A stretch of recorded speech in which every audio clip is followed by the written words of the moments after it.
Hey folks, Brett Peterson here talking about Schola Gladiatoria. In today's video we're going to talk about Matt Easton's channel, how Schola Gladiatoria makes money, and how, in its context, it could possibly make a lot more money. Alright, let's get started. So for this video we're going to talk about another YouTuber, one of my favorites actually, Matt Easton. He runs a channel called Schola Gladiatoria. If you haven't seen his channel, please go check it out. He does some amazing work about the history of swords and military history. Even if you're not a fan of military history though, this video should have something for you because we're going to look at somebody's current business, in this case an entertainment business, a YouTube business, and see how they're making money right now, how they might be able to tweak some things, right? What makes sense, what doesn't, from an outsider's perspective. I'm actually really excited to do this YouTube video. This video for Matt Easton's channel was one of the reasons I started my whole Business Rogue YouTube channel, right? I saw Matt Easton's work, I liked what he was doing. Some of his later videos kind of suggest that he might be open to increasing revenue streams or changing up his business model a little bit. And I said, you know what? This is somebody I want to support. Let me see if I can make a video that would be useful for him. If it's your first time here, please give us a like and hit the subscribe button. Matt, if you ever see this, hopefully you'll find this useful. So a couple things that Matt Easton does. He has a Schola Gladiatoria channel. That seems to be his main activity, right? He's got several 100,000 subscribers. At the time of this filming, it's about 250,000, 270,000, somewhere around there. Right? So I'm sure he's making a decent amount of ad revenue. I was going to go through all of Matt Easton's revenue streams I can see from publicly available data and give estimates on how much I think he's making with each of them. And then I realized that that's really none of my business and really none of anybody else's. So let's just walk through his current products. What is Matt Easton selling? The first thing he sells are YouTube videos. And he sells them to people like you and me. We're his customers. Why is it important? Matt is a world-class expert on swords. He's an antiques dealer and has been for, I think, almost a decade, maybe more. He's done original research. He's a scholar of historical weapons and historical fighting styles and techniques. And he's also a HEMA instructor. HEMA means Historical European Martial Arts. So it's people who, in the modern day, dress up in armor and fight with swords for real. So he's selling information for free, YouTube channels. He is selling it to us, and what sets him apart is his expertise. But that's not really true. Because the way you make money on YouTube is not actually by selling information. The way you make money is getting viewers that he's selling to advertisers. Matt has attracted other advertisers who want to sponsor his videos. That's his second kind of revenue line, product line, is sponsored videos. But Matt uses those sponsored videos to make more content that might not have as broad of appeal, so more niche content, so he can still kind of support his business and his family. The third thing Matt sells, and it's really kind of, I feel like his personal favorite thing he does, is he buys and sells swords. He buys antique swords, restores them, and then sells them. Especially seems to focus on the Napoleonic era, 18th and 19th century sabers seems like his kind of area of special interest, although I've seen stuff on his website from many different eras and many different parts of the world. His product is antique swords. His customers are people who want a piece of history. Not only can he find good buys, right? He can find swords that are cheap and resell them at a profit. You can find good ones that are kind of diamonds in the rough, right? Also, he can restore swords. Matt has become, it seems like over the past 5 years or so, an excellent restorer, refurbisher of these antique swords. Fourth, along with his other YouTube work, Matt also runs a Patreon channel. Patreon is kind of a modern-day patronage system. A creator puts information on the website for you, kind of behind-the-scenes looks and special things for this kind of elite group of fans who pledge $1 or $5 or $10 or $100 every time he puts out a video, or every month, right? It's a way to fund your favorite creators. And so, again, links to all this in the description. We have Matt's Patreon there if you want to go support him. And I suggest you do. Please go look at his channel. 5. One of the products, actually a service that Matt sells, is consulting to sword makers around the world. There's probably 20 to 100 different replica sword makers on the companies on the planet, right? And they make historical swords, and Matt reviews them on his channel, but also he consults with them. So they're coming out with a new line of products. He can say, hey, based on my 10 or 20 years of experience handling antique swords, you've got the distal taper, which is apparently the thickness of the sword at the hilt versus the thickness of the tip. You've got the distal taper wrong. Fix it, otherwise your sword's gonna be wonky, right? Apparently none of them listen to him about that, but he has the information. He consults with sword makers to help them make better swords based on his expertise. Number 6, Matt actually teaches HEMA classes. The Schola Gladiatoria actually has 2 historical European martial art classes that are taught every week. There's about a $5 or $10 fee per lesson, which is, in my opinion, very affordable. And he's got some co-instructors, people he's trained, and people I work with. There's a whole like grading system that can go up. There's only, it looks like 20 to 50 people per class from what I'm gathering, my loose information, like loose research on the internet. But we're going to come back to that. This is an important piece. So what is he selling? HEMA instruction. How to fight with medieval weapons. Who's he selling it to? Medieval weapon enthusiasts, right? Kind of an expansion of that, number 7, Matt also runs what's called Fight Camp. This is actually one of the largest historical European martial arts gatherings in the world. And in it, about 125 to 250 people, it seems, come together for a week of instruction and sparring and historical European martial arts fighting. It's like a week-long camp where you learn how to fight with historical weapons, hence Fight Camp. This service is a week-long instruction and gathering for historical European martial arts enthusiasts. His customers are HEMA practitioners, people who are into that sport. Why is it important? It's, again, the best. He pulls everybody together. He has the biggest and best gathering for HEMA, or one of the biggest and best, in Europe. He's also got 2 more that are kind of, it looks like he's kind of eased off the gas on. Numbers 8 and 9. Number 8 is merchandise for his YouTube channel. You can still find it on Teespring, but he's got these t-shirts that have the Schola Gladiatoria logo. I don't see that advertised on his channel videos very often, though.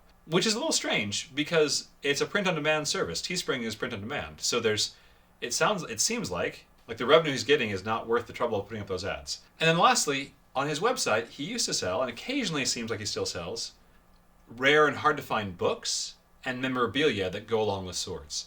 Occasionally he would sell a sword with a whole history about it. He'd say, this sword was carried in World War I by John McEnroe, and he carried it in the Battle of the Somme, and here it was made by Jim Friedrichsen in London, and using this pattern, and it gives the whole history of the thing with a picture of the person who first owned it, and he had this whole really cool historical write-up. So he had this kind of memorabilia line of things, and also on his website he used to sell occasionally rare books. I only saw probably 10 or 20 books that had been sold through his site. Again, we're going to come back to that later. So we're going to roll up Matt's customer segments into 3 groups. 1, people who like history. 2, people who like HEMA. And 3, people who like both. We're going to look at ways that Matt could sell into that segment more, or expand that segment, either new segments or new products for that segment. As an entrepreneur, you might not be able to do all the cool things you want to do. And that's okay. That doesn't make you a bad entrepreneur. It doesn't make you a bad business person. It doesn't make you a bad person. One thing we got to bear in mind with all this is anything we propose for Schola Gladiatoria has got to be doable by a small team. As far as I can tell, Matt's kind of a 1-2 man show. Maybe a 3-person show if you count the cat. Gotta make proposals and gotta think through stuff that is plausible for Matt to do with his current revenue that I think he has. Again, I won't share that. Current, manpower that he's got on his team. Current time constraints. Making YouTube videos takes a lot of time. And he's making a lot of them. He's doing a great job. We're going to keep those constraints around us on that. You should too, as an entrepreneur. Don't just assume hey, I'm going to start a business and I'm going to have $30 million just fall in my lap. If you have $30 million falling in your lap, why are you starting a business? You've already got $30 million, right? You're going to probably have to start somewhere else unless you get hit by lightning and get venture capital. Lesson for all of us here. Let's look at what our current constraints are, our current context, to bounce off of Matt's channel a little bit, and say, okay, what makes sense in this context? All of these are ideas. He can take them for what they're worth, which is I'm giving them away for free, so there's that. So what makes sense in the context of Matt? We're going to have a little graphic somewhere on the screen in a moment, now. And that will show, let's divide these customer segments up, right? So we have customers who like history and HEMA, and/or both. Let's focus right now on both. In that group, there are probably people who are low intensity people interested in the channel, low intensity HEMA historians, middle intensity HEMA historians, and high intensity HEMA historians. For the record, that might not be the best segmentation. Matt knows his subscriber base a heck of a lot better than I do. So Matt, if you see this and you want to divvy up your customer base in a different way, and that makes better sense, do it. But for the moment, for the video, we'll do this right now. One thing I really like to segment customers on is how much they're willing to spend. So let's divvy up into 3 segments. Let's say low price, which I'm going to say is anything under about $50. And then from about $50 to $200, we'll put in that medium range, right? So this is now a significant investment, but it's not breaking the bank. Anything above $200, we're now probably at the high end, right? And we're going to push Matt's current swords, for example, seem to sell between 200 and about 1,200 pounds. So about 275 to about $1,500, it seems like. That would definitely be the high segment, right? And there may be something, we'll propose some things that are even more expensive than that. So what are some new products that Matt could make that would not take too much more of his time, that would hit his customer segment's want, which is more history and more HEMA, and that would be profitable at that low tier that Matt could sell for less than $50? We talked earlier about books, right? People who watch Matt's channel want to learn. And Matt has only sold, to my knowledge, physical books about 10 times. But there are a lot of books that Matt could sell, put it out there in the market, that his viewers might eat up, right? So let's start at the beginner side. There are historical texts from Europe and East Asia and other parts of the world, right, about how to fight with swords in the 1300s. Take those books and, Matt, put notes in the corner. My Italian is not good enough, without a lot of work, to read Italian from the 1300s. More importantly, all of that stuff is in the public domain, right? It was written hundreds of years ago. It's no longer copyrighted. Can't be copyrighted, right? But what could be copyrighted is Matt's notes about it. So Matt could say, hey, here's how Fiore was talking about using an Italian rapier. In my experience, this is really cool, but watch out for this, this, and this. Or we interpret this picture, which is a little confusing, like this. Try it this way, right? So annotated editions of public domain texts. Take the public domain documents, get high quality scans of them, add your notes. So this is a little bit of InDesign work, frankly, right? On Adobe InDesign or Adobe Photoshop. Add your notes in the columns on the side. Put those out there as ebooks on Amazon. Sell them for $5 a piece. You want to learn about historical swordsmanship? Here's a guided tour from an expert. Call it Schola Gladiatoria Presents. You just need an editing person to help you do the layout. There are a bajillion wonderful editors and layout artists in England. If you need some references, I can point you in the right direction. Matt, again, if you're watching. If not, I can refer you to people in the United States. Whatever. You probably know half a dozen if you on your own. And if you don't, chuck a rock out your window, you'll hit 3, right? England is stiff with publishing people. Put your notes and your knowledge into books so that all the rest of us can benefit from your scholarship, right? So annotated editions of historical documents. Second, most of those historical documents, the people who would like to buy them don't know where they are, can't get a hold of them. So just upload those to Ingram Spark, which is a self-publishing like print-on-demand service, and to Amazon. Because they're public domain, anybody can sell them. Yes, anybody could get them for free if they know where to look, but most people don't know where to look, right? I would be very surprised if those 250,000 subscribers that Matt has all know where to find Fiore de Liberi's first volume, right? First manual or high quality scans of it. But I would be very surprised if all 250,000 of those subscribers didn't know how to find Amazon. Set them up on print on demand. You can have that hooked up between Ingram Spark and Amazon, so it just happens when somebody buys it. Put in a little bit of time preparing those documents for upload and making sure they print well, and then sell them as ebooks and print copies, nice print books. You maybe have translations if you want to be really fancy, and put them on Amazon. Or don't. Have the translations be annotated edition, right? Just put them as they are on Amazon so that people have access, right? And what's cool about this is if you do the base versions of the historical documents, you've already got them halfway prepped to annotate. Just add extra edge size on the edge and annotate them, and you're golden, right? So these two product lines building each other don't take a ton of time, and they can be sold forever. They will keep making Matt money in his sleep. Let's bump up to the next level of spend. So now we're talking about things that cost between $50 and $200.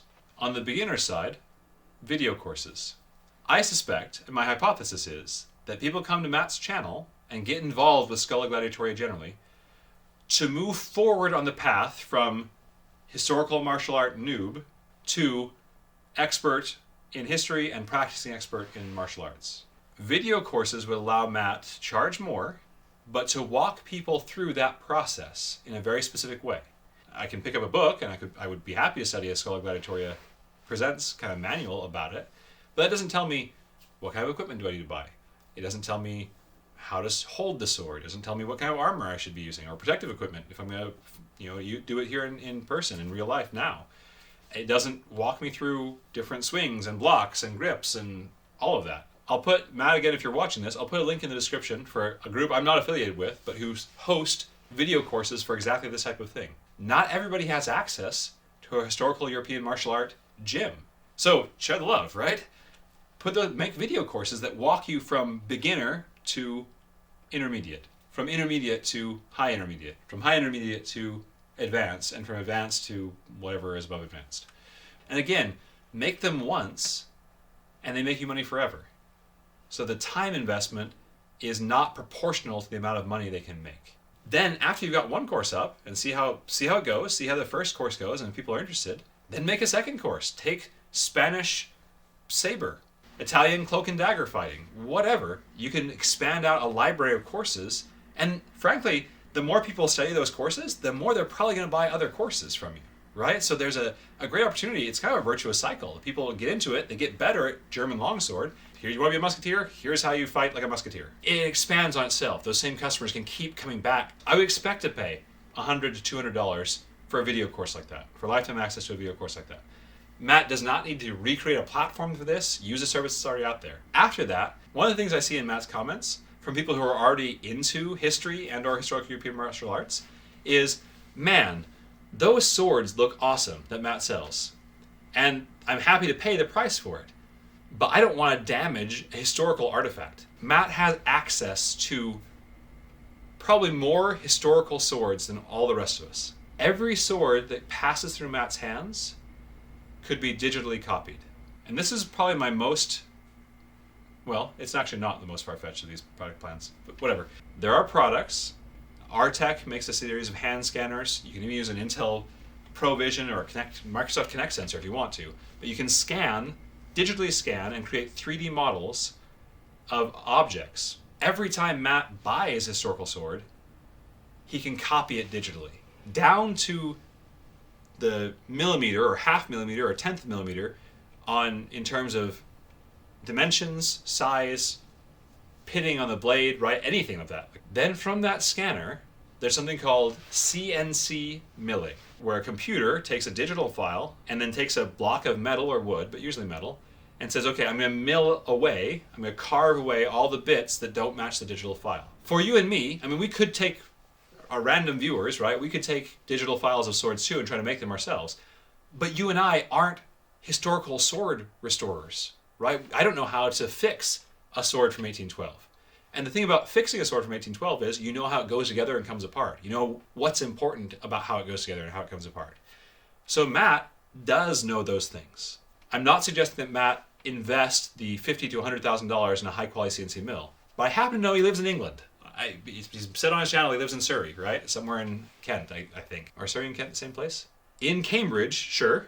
I also know that there's a huge startup community, including CNC milling shops. So there are places nearby where Matt could say, hey, I'd like you to mill out this blade. Here's the digital file, mill it out of this type of steel, and then blacksmith nearby, hey, I've got 10 orders for this type of replica. Here are the blades, weld the iron tangs onto them for me. Here are the hilts I've had welded, or I've had milled out of bronze or brass or iron or whatever they're made out of. And Matt could just put them together, but that means that Matt's no longer constrained by the number of swords in the market. There are only so many historical swords, antique swords out there. It's not an endless supply. And every time somebody swings it around and breaks it, that number decreases by 1. For all the rest of us who would rather have a historical sword on the wall and keep it safe than swing it around to learn German longsword, we can buy a high quality, kind of accurate reproduction from Matt based on his scans of the swords that already passed through his hands. The investment for Matt here will be setting up the supply chain. He's got to find the CNC milling partner. He's got to find this person who can help him put it together if he needs one. He may have to hire a staff member, so he might want to wait until some of these other products kick on before he does this, right? But then Matt could sell as many swords as anybody wants to buy that are perfect historical replicas. Not just a Napoleonic era British cavalry saber or infantry saber, but of the 1797 pattern of the British infantry regiment saber or infantry officer saber that was issued to regiments from Scotland for the Black Watch, right? Whatever, right? You can get extremely specific. And frankly, other swords makers aren't going to be that specific, probably, because they won't have access to the files. And they're not going to want to be because they're making more general purpose swords, right? So in this middle range, probably pushing the upper edge of this middle range, but Matt could probably sell at, or maybe a little bit above the £200 mark, $200, but £200 mark, we'll fudge a little bit here. Accurate historical replicas of really cool swords from across time and history.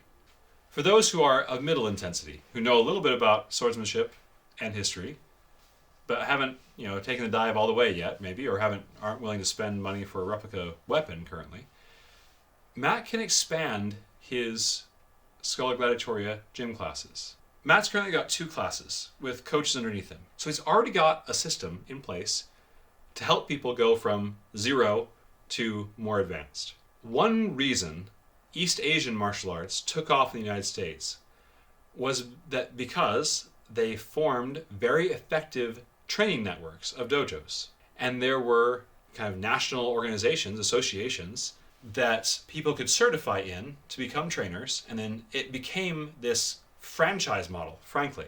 Now, the East Asian martial arts, I'm not saying are exclusively this way. We will talk about that business model another time. There's more to it than I'm describing right now.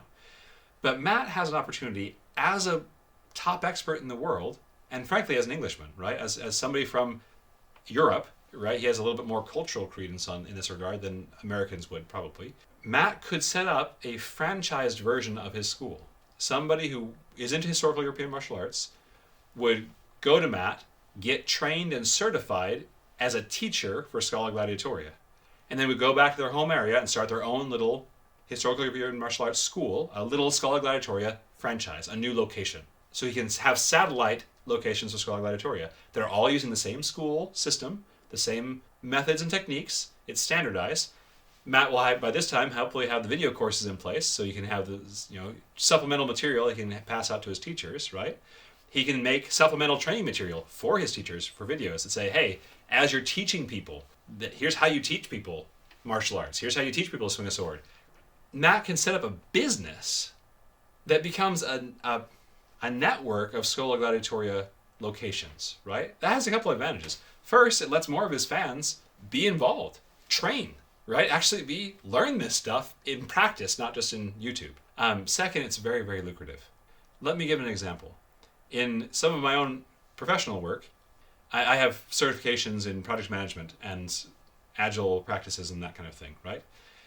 There are, I want to say, 3,000 to 10,000 trainers for some of those courses. And they sell 2-day to 4-day certification classes, $1,000 to $3,000 a seat. Now, granted, these are professional certifications. You get a raise when you get one of these certifications, hopefully, right? That's the purpose of it. So the pricing is very different. I get that. My point is, though, that there's the volume of people that Matt can serve first and teach second and make money from third explodes, right? If Matt could set up a network of schools, Schola Gladiatoria International, so to speak, suddenly it goes from Matt teaching 25 to 50 people a week to Matt teaching through other people 25 to 50,000 people a week. And as part of that, so you're making money for all the students. You make some sliver of a percentage from every satellite location, but also you make money from certifications. So every year or 3, all of those teachers have to be recertified in the Schola Gladiatoria method. You have tournaments. You have Schola Gladiatoria specific tournaments that you set up and have people get together and fight, and you have a national or an international Schola Gladiatoria champion using the methods that Matt has already set out. Doesn't require a lot of historical work on Matt's part. It requires some business work, which is forming the company, figuring out the certification process, advertising, finding people who want to set up their own Schola Gladiatoria gyms, and then getting it out there, selling those courses, training those people, having them go and start their own gyms, providing some support. For business support in this, some consultants can be fine. Yes, I'm going to put my consulting information down below, but you probably will actually want to talk to a franchise person, somebody who can help you with franchises. A franchise lawyer or franchise consulting company could be really helpful for Matt in that regard. But that's a multi-million-dollar opportunity. That's a huge niche that's missing right now. Historical European martial art gyms are pretty fragmented from what I've seen. Maybe that's a good thing. Maybe Matt doesn't want that. Maybe he doesn't want to become an international business leader. That's okay too. But there's an opportunity here. If he wants to go that route, man, business could happen there, right? I suspect there's an opportunity. He needs to test that and see, but there might be something there. Let's move up to the high spender tier. So people are going to spend a lot of money, more than $200. So first and foremost, Matt needs to keep selling historical swords. First, he needs the influx of historical scans so that he can make those good replicas. So he needs to keep buying antiques, keep restoring them, get really good, clean scans of those. And then keep selling those. That's really cool. Also, I suspect, currently Matt seems to be selling swords between 200 and 1,100, 1,200, 1,300 pounds. If a sword is the original upon which hundreds of replicas are made, the value of the original, I think, would actually go up. Because this is the one that all the rest are based on. Yes, anybody can have a Colt 1911 pistol, for example, right? But having the pre-production model from Colt that was made in the factory, that's a collector's item. And it's worth a lot more than one of the random ones that came off the factory line. Having created these replicas, the price of his real ones, of his original antiques, should go up because there'll be more interest. The demand increases. The supply will increase too in terms of replicas, but there's not a greater supply of actual antiques. I have the real one, everybody else just has a copy. Second part, Matt could expand into a slightly different market. He's already buying historical antique swords. He's probably at the right estate sales and has the right supplier networks to get other historical artifacts. I would hazard a guess that Matt could be a pretty effective dealer in historical armor as well, right? I don't know this, I'm not an antiques dealer. But I suspect that many of Matt's customers for swords wouldn't mind buying a cuirass from him. Certainly other types of weapons, a halberd head. All of which then, again, in a virtuous cycle, reinforces the replication business, right? Matt could scan in those historical artifacts too and have the ability to make perfect replicas. Now, let me touch on the replica piece again. Matt may not want to do that because a lot of the people he works with, he does consulting for those sword manufacturers for whom he would then kind of be a competitor. So that would cut off a lot of his consulting business. So that's a risk, right? It would be a calculated risk for him to go into sword making himself, even working through partners, right? Some loss of revenue on consulting, he'd have to make that up with the replicas. So that's a valid concern. But if he wants to, the more antiques he buys, the more scans he makes, the more valuable his collection becomes of digital files, the more he can reproduce, the more interest there should be in these high-value antiques. And I would suspect halberd heads and spearheads and things for beginners, right? People are just getting started. Things that are common, but cool to have an artifact, right? I don't need to be an expert in historical European martial arts or in history to recognize this is an artifact from a pivotal moment in history. That's cool, I want one. So there's those for the beginners. Swords and armor, I would put in the medium ones. For your enthusiasts who are going to spend a lot of money and who are way into history and historical European martial arts, I believe there's an opportunity for Matt to take Fight Club in a different direction. And maybe not Fight Club itself. He can keep doing Fight Club. That's fine. That's a great thing to work from. But I have seen other companies make exclusive week-long or 2 week long, about a week-long usually, week-long trips to learn about a specific subject. Matt has sold on his website original kukris. Kukri is a Nepalese knife that bends forward and was very feared because it was carried by Gurkhas, which is a type of Nepalese regiment that was working in the British Army. What if Matt were to set up a trip to Nepal to work with the world's foremost expert in kukri fighting and open it up for 20 spots, spend a week with Matt Easton and the world's expert in kukri fighting, and pay $2,000 to $3,000 a pop for that privilege. Maybe more, maybe as much as $5,000, depending on what the course was, what the experience was. And the people going have to pay their own flights, right? Maybe their own lodging.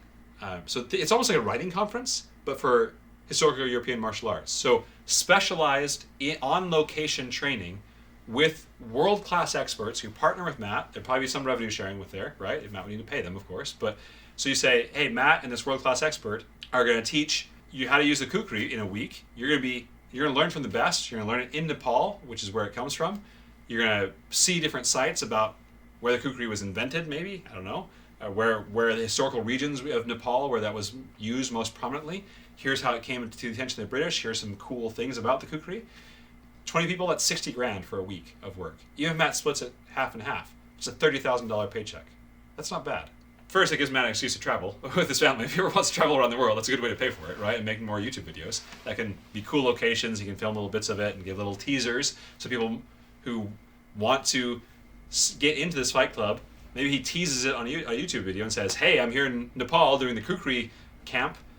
Name it something better than that, please. Isn't this so cool?